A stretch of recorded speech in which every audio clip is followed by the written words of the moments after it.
Les amis, bienvenue sur Aki Télé. Notre invité fait partie de ceux qui arrivent à l'heure. Les trains qui arrivent à l'heure. Oh, il savait bien que j'allais le chambrer un petit peu là-dessus.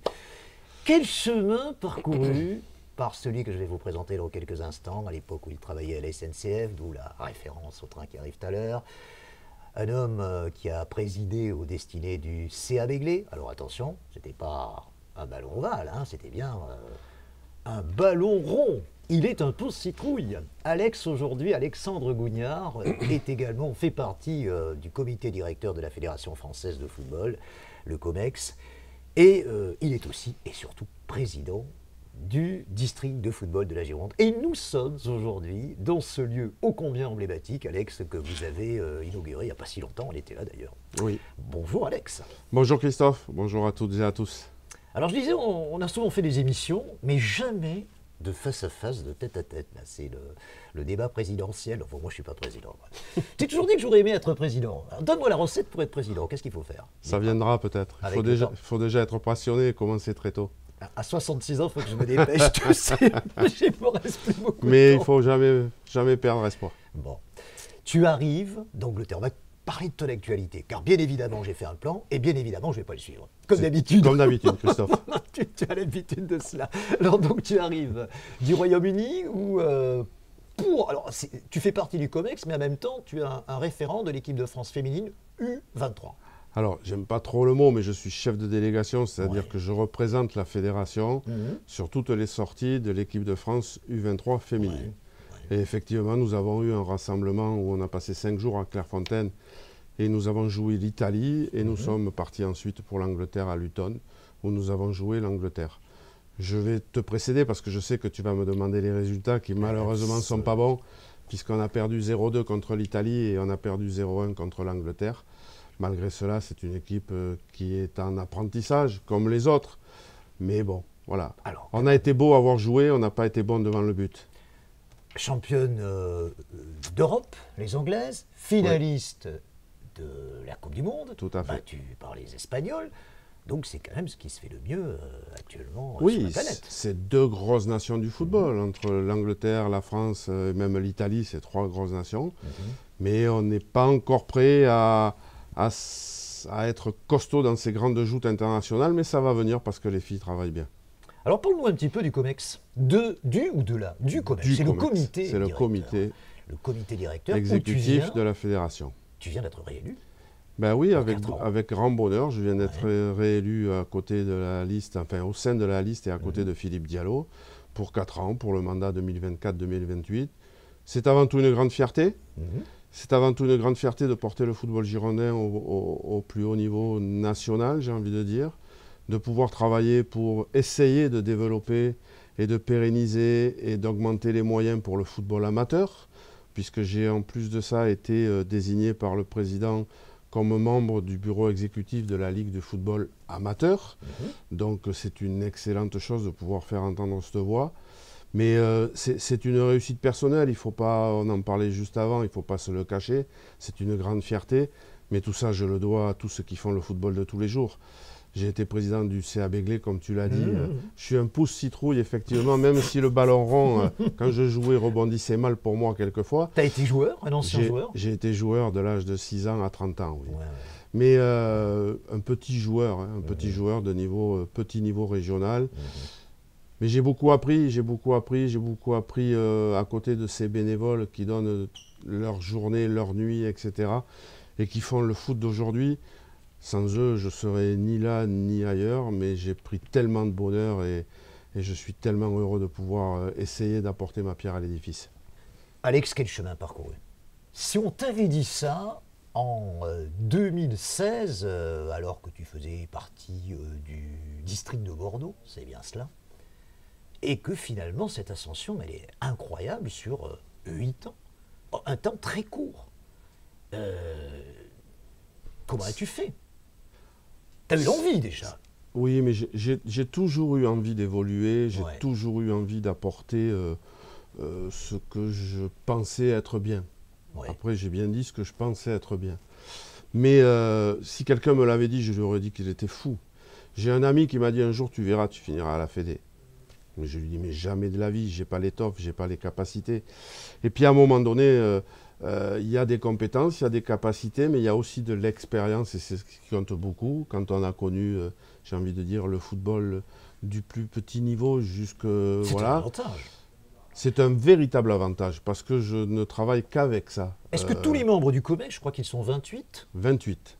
tu vois que j'ai bien appris ma Oui, leçon, oui. hein, ont connu le foot amateur? Pas tous. Pas tous, Alors, la ils moitié. le connaissent certainement Ouais. par des connaissances, etc. Mais pour Ouais. y avoir trempé pendant 30 ans, pas tous. Et loin s'en faut.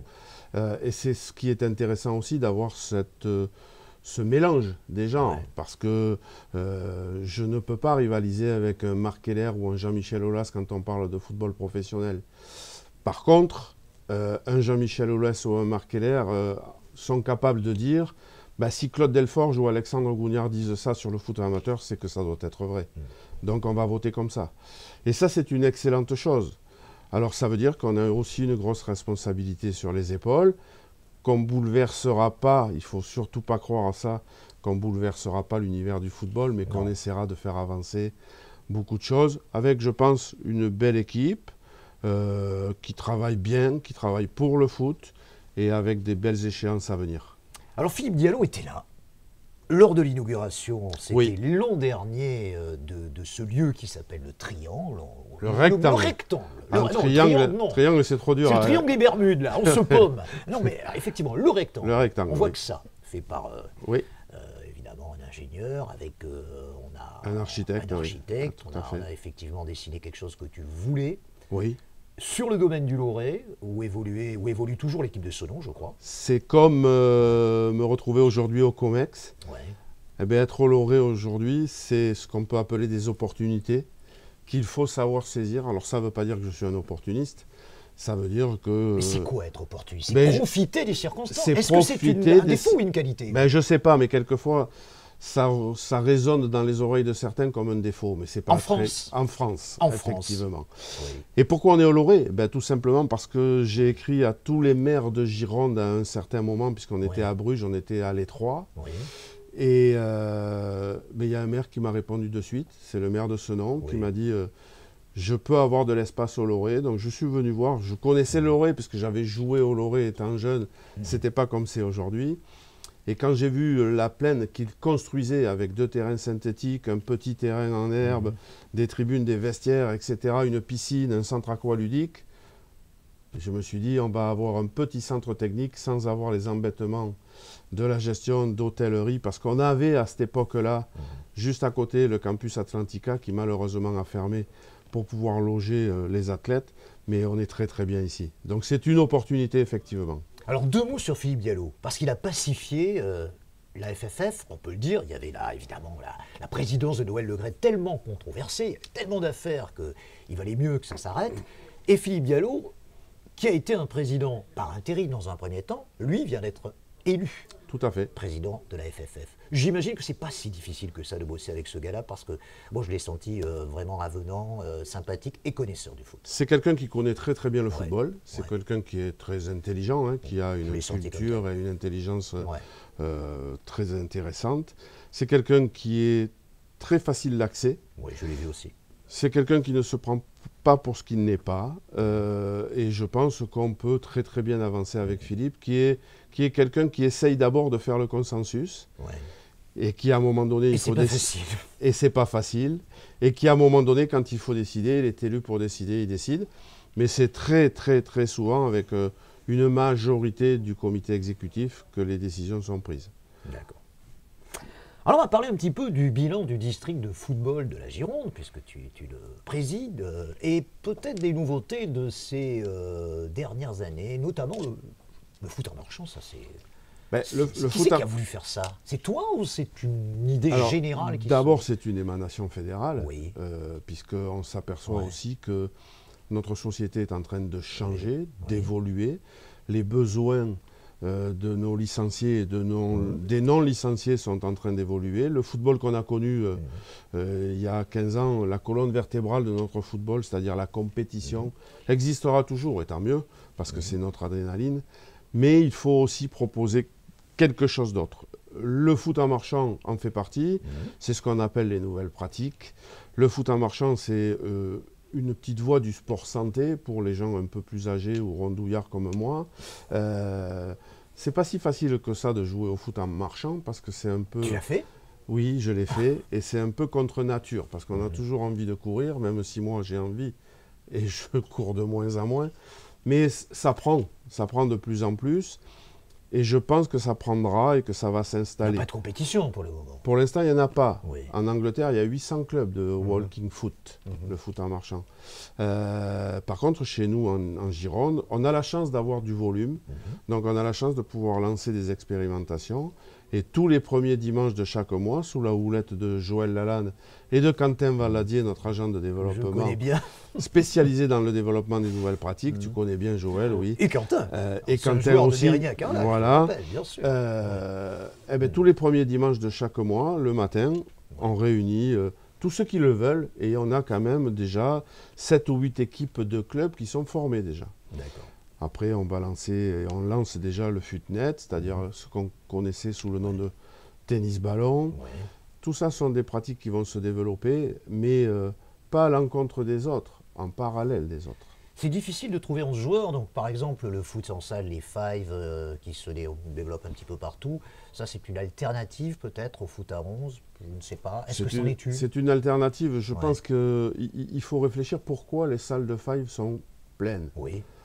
Mais parce que je joue et je veux jouer aujourd'hui avec qui je veux, quand je veux, où je veux. Sans véritable contrainte. Sans véritable contrainte. Donc le five, eh bien, on est 4 potes, les dames vont au cinéma, eh bien, nous on va faire un five pendant 2 heures, on met 15 ou 20 euros sur la table chacun. C'est l'esprit paddle. Et on joue. C'est Et l'esprit paddle. d'ailleurs, à Fort Paddle, tu as, j'en sais quelque chose, j'ai animé quelque chose là-bas sur le paddle. Donc tu as le paddle d'un côté, tu as le foot five à côté. Tout à fait. Voilà. Tout à fait. Alors le paddle Ouais. semblerait par les spécialistes que ça fait moins mal Oui. que le five. Mais ça prend beaucoup. Et tu verras, on développera toutes ces pratiques. Alors pour en revenir au district de football de la Gironde, il y a eu des événements en 2024. Il y a notamment une équipe de foot entreprise, on disait corpo autrefois, qui est arrivée en finale du championnat national. Tout à Tu fait. peux nous en dire deux mots? Ah, absolument, oui. On a été assez fiers. D'abord, il y avait deux équipes qui ont brillé, pas une, deux. Oui. On est fiers d'abord de pouvoir se targuer d'avoir un championnat départemental de foot entreprise qui est sans aucun doute l'équivalence d'un championnat régional dans notre région. Puisque malheureusement, j'ai envie de dire, le foot entreprise du samedi a disparu par le fait que les joueurs ne veulent plus jouer le week-end, veulent jouer en foot entreprise, qu'il y a des doubles licences d'autorisés, et quand on est en double licence, quand on joue dans un club de national, par exemple, le président du club de national qui nous indemnise un petit peu, ben, il dit à son joueur, écoute, tu peux peut-être aller jouer en foot entreprise, mais pas le samedi parce que j'ai besoin de toi pour jouer. Donc on a une compétition qui est très relevée en Gironde et on a le football, le FCP2M, de notre ami Mathias, qui a brillé la saison dernière, qui brille encore cette saison, pas en Coupe de France malheureusement cette année, mais l'année dernière qui a atteint les finales, qui se sont jouées à Orvaux. La finale par contre, qui se jouait à Orvaux.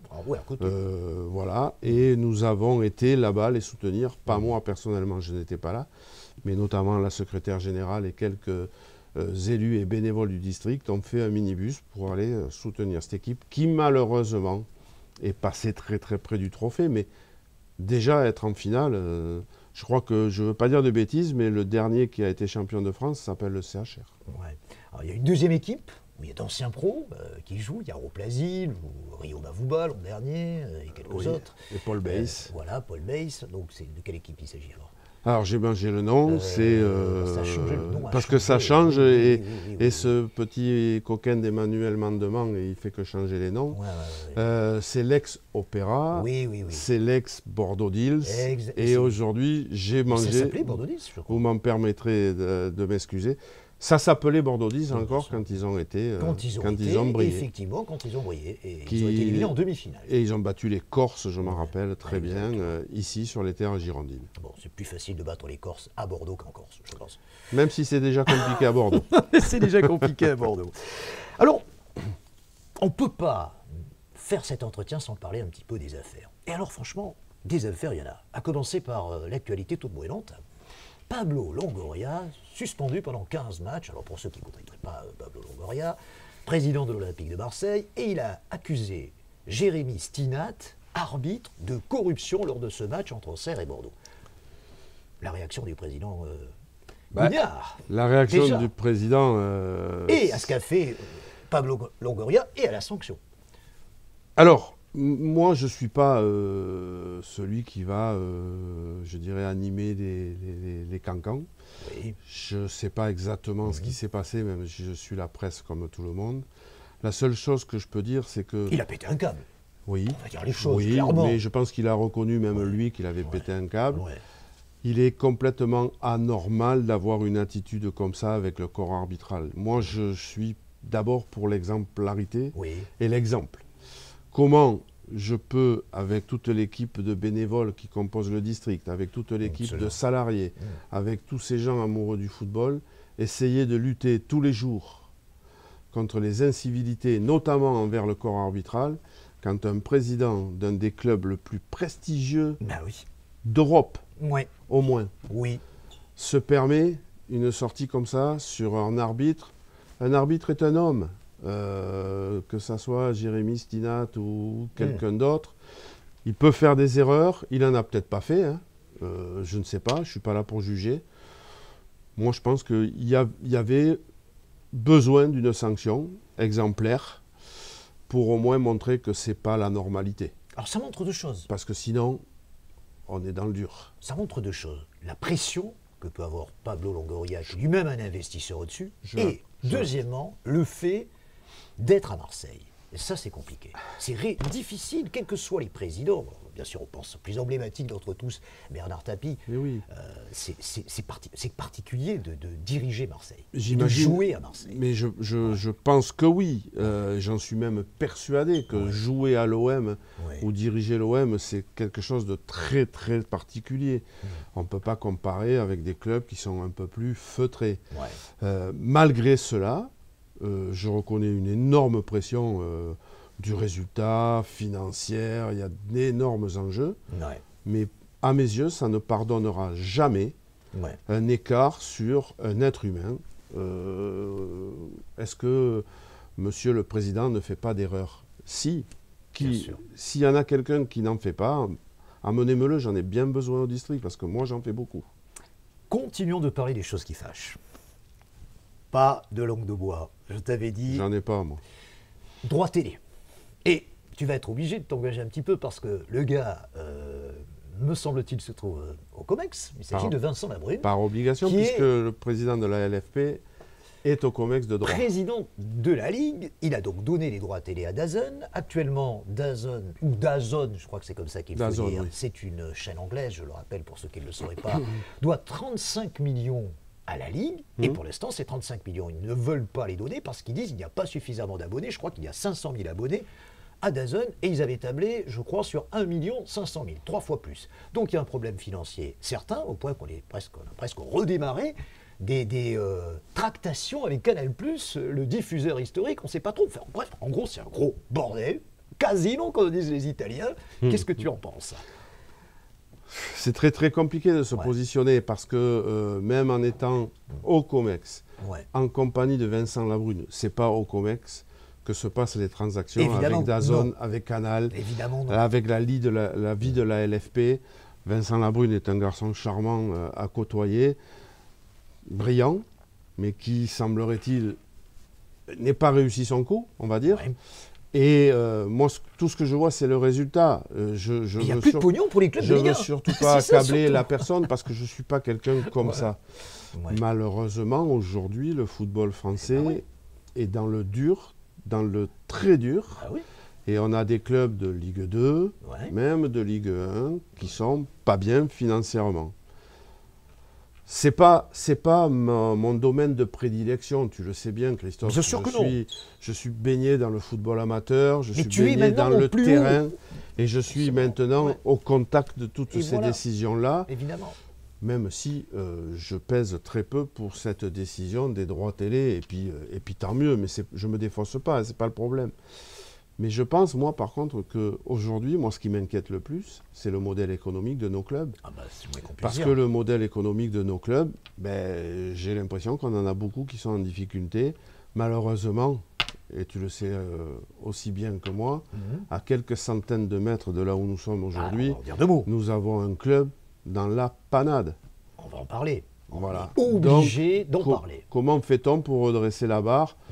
Je suis quand même pas complètement compétent pour amener des solutions, parce que si je les avais, t'imagines bien qu'on m'aurait déjà demandé. Évidemment, Et puis je pense qu'on ne me demandera pas, parce qu'il y a des gens beaucoup plus compétents que moi, même au COMEX, pour parler de ces sujets-là. Moi, je ne vois que le résultat.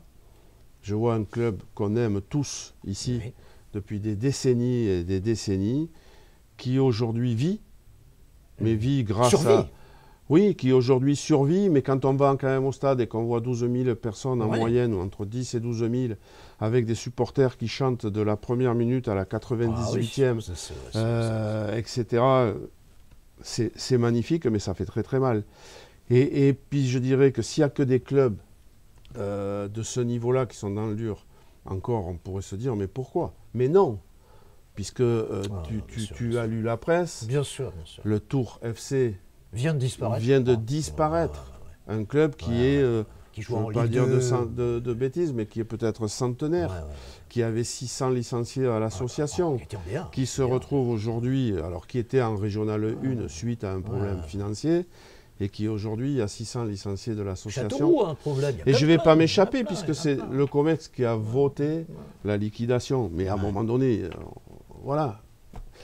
Et moi, je trouve qu'il faut que ça nous interpelle et que ça nous inquiète. Même si, comme je te dis, je ne suis pas le spécialiste de ces affaires, puisque je vais me contenter d'essayer d'être pertinent pour le football amateur. Alors vous-même, district de football de la Gironde, vous collaborez avec les Girondins les jours de match au Matmut. Oui. Ça, c'est nouveau, c'était pas le J'ai cas.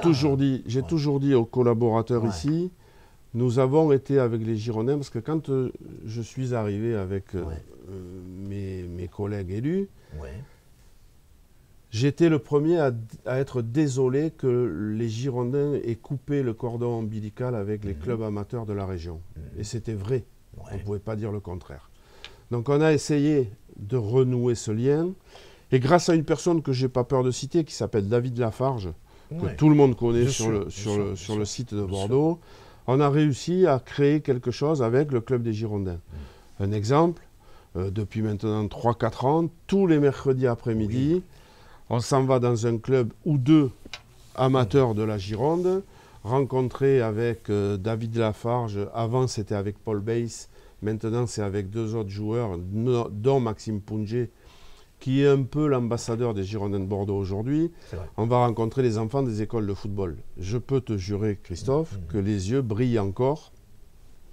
Et autant chez les enfants que chez les grands. Parce que les grands dirigeants, de ces clubs-là, ils sont tous amoureux des Girondins de Bordeaux. Alors, tu en trouves un qui est amoureux du Paris Saint-Germain, de l'Olympique de Marseille, mais c'est normal, il en faut. Mais donc, et moi j'ai dit, on a été là en Ligue 1, on a été là en Ligue 2. Bon, c'était un club encore professionnel. On avait pris une loge en Ligue 2 parce qu'on avait des tarifs hyper préférentiels qui nous permettaient de travailler aussi le partenariat, etc. etc. Et j'ai dit, maintenant, en national, il faut être là quand même. Donc on est toujours là. On a de très très bons rapports avec les Girondins de Bordeaux. Et tous les matchs que les Girondins de Bordeaux jouent au Matmut, on met à disposition 20 bénévoles du district. C'est ce que j'ai vu. Pour faire le boulot qu'avant, était fait par des salariés, parce que malheureusement, tu te rappelles qu'il y avait entre 150 et 160 salariés, et qu'aujourd'hui, ils sont 12. Je pense que Gérard Lopez a eu l'intelligence de nommer un gars comme Arnaud de Carly, qui est une belle interface avec vous, je crois, qui est un homme de dialogue, que je connais. Arnaud, c'est quelqu'un que je connais très bien, qui est un bon copain, presque un ami. Un bon mec, on va dire. Un bon garçon, et qui a cette fibre, je pense, du relationnel, et qui est conscient de ce qu'on leur permet de faire. Mais c'est ce que j'appelle, moi, et c'est ce que j'aime, un contrat gagnant-gagnant, un Bien sûr. partenariat gagnant-gagnant, parce que moi je peux te dire, Christophe, que les 20 bénévoles qui vont au stade, ils vont travailler, mais ils sont très heureux d'y aller. Ils vont avec la banane. Je les vois Tu les régulièrement vois. parce Bon. que je suis abonné moi. Voilà. Bien sûr, bien sûr. Donc bien ils y sûr, vont, bien sûr. et les Girondins Bien sûr. sont venus 2 ou 3 fois ici les remercier, parce Bien que sûr. sans eux, ils ne pourraient pas faire tout ce qu'ils font. Alors 2 mots, peut-être. Espérons qu'ils n'oublient pas quand ils seront en Ligue des Champions. Alors je ne sais pas s'ils seront en Ligue des Champions, mais en tout cas, il y a un mec qui s'intéresse aux Girondins. On en a tous entendu parler. Un mec qui nous a fait des misères hein, lorsqu'il était venu jouer avec le Bayern, Ouf. Oliver Kahn. Qui fait peur dans un but. Alors, il serait quoi, Oliver Kahn, dans ce rachat? On n'en sait rien. Est-ce que c'est un partenaire avec Lopez? Est-ce que c'est le mec qui reprendrait le club? Je Personne n'en n'en sais sait pas rien. plus que toi, Christophe. Et à mon avis, pour le savoir, à condition qu'ils disent la vérité, Ouais. il faudrait que tu fasses l'interview de Gérard Lopez. Écoute, on a vainement essayé. Alors, on le dit, on le dit vraiment à Aquitélé. Gérard Lopez, on vous attend sur Aquitélé pour que vous vous exprimiez. Ça m'étonnerait qu'il le fasse, mais bon, nous, on est preneurs. J'avais tenté, mais j'ai jamais réussi. Voilà, j'avoue. Moi, il n'y a qu'une chose, hein, Et Gérard Lopez. Jean-Claude Barbier est partant. Hein, je le vois sourire en disant quand vous voulez, Gérard. Gérard Lopez est propriétaire aujourd'hui, c'est lui qui Ouais. tient, j'ai envie de dire, les cordons de la bourse qui se sont peut-être un peu cassés, les cordons. Mais Oliver Kahn, Bon. wait and see. Pour terminer, on va recevoir quelqu'un que tu connais bien. Alors, vous avez été un petit peu en bisbise, évidemment, Non. lors de l'élection. Non. Tu vas nous dire ça. Lors de l'élection du président de la Ligue Nouvelle-Aquitaine, tu soutenais, on le sait tous, Mathieu Ramy, Ah oui. et tu ne le démens pas. Et c'est François Grenet qui a été élu d'extrême justesse. Donc nous recevons sur Aquitélé normalement François Grenet, et normalement, je pense, au Haillan, le 2 avril prochain, j'en profite pour le dire. Qu'est-ce que tu peux dire à François? Qu'est-ce que je peux dire à François? Oui, à lui en particulier. Oh, mais, un gars sympa, bien sûr. Non, mais moi, à François, je lui dirai plein de choses demain, puisque tu vois, ça, Voix de masse, c'est vrai. c'est Oui, bizarre, oui, mais oui, oui, demain, on a une réunion à Saintes toute la journée. Alors tu vas Ouais. me dire pourquoi Saintes? Ben, parce que c'est le plus central à peu près pour tous les présidents de district. On a réunion avec les présidents de district et François Grenet et son trésorier pour parler de choses qui fâchent, pour parler d'argent. Ouais. Tu me dis que j'ai eu des bisbis avec François Grenet. J'ai été en opposition avec François Grenet puisque je soutenais, mais je ne le nie pas, et puis au contraire, je soutenais la liste de Mathieu Raby où à Bien l'intérieur, j'avais des amis, Ouais. et je pensais que la liste de Mathieu Raby était compétente pour piloter la Ligue. Ouais. Je vais le dire, malheureusement, c'est comme ça. Les élections et les urnes ont parlé, Oui. et à partir du moment où elles ont parlé, je passe à autre chose, c'est-à-dire que je travaille pour le football girondin, Et avec François Et Grenet, et avec néo-Aquitaine. les gens qui sont autour. avec François Grenet et avec son équipe, Ouais. avec qui j'ai pour certains quelques atomes crochus et pour d'autres pas du tout. Mais c'est comme ça, c'est la vie. Ouais. Et on doit travailler avec les gens que les électeurs ont voulu mettre en place. Ouais. Après, François, il a 4 ans pour travailler. Il n'a pas trouvé un chantier facile. Oui, Mais c'est sûr. c'est comme ça. Il C'est savait sûr. où il mettait les pieds, puisqu'en plus, lui, il était dedans déjà dans la Ligue. Donc, Ouais. il le savait. Ouais. Je pense qu'il n'est pas surpris. Le plaisir qu'on a déjà, c'est que François, il est gentil. Bon. Donc après, Ah, ça- à partir du moment où on est Encore entre notre gens, bon mec, on l'a dit pour De Carli, entre on peut gens le dire gentils, pour on Grenet, peut c'est arriver à clair. travailler. Ouais, je pense. Je pense Aujourd'hui, il y a, à mon sens, ça va pas assez vite, je le dis très clairement. Mais après... que tu lui diras demain. Oui, je lui ai déjà dit, Ouais. mais en plus, je sais que quand je le dis, je ne suis pas persuadé d'avoir 100% raison, parce qu'il faut aussi, quelquefois, prendre le temps de maîtriser la situation. Ouais. Et laissons-lui cette saison pour bien maîtriser la situation. Et après, par contre, il nous restera 3 ans pour avancer, quoi. Bon. Voilà. Et on a des chantiers. D'accord. Parce que quand on voit l'état de notre football national sur la Nouvelle-Aquitaine, ça fait bien peur. Et malgré tout, développer le football d'élite, c'est quand même la mission d'une ligue. Et développer le football de masse, c'est la mission de ces départements. Et je me plais, et je me plairai toujours à leur rappeler que la mission de la ligue, c'est l'élite. Et la mission des districts, c'est l'apprentissage du foot et le développement de la masse. Donc les moyens doivent être, où Christophe?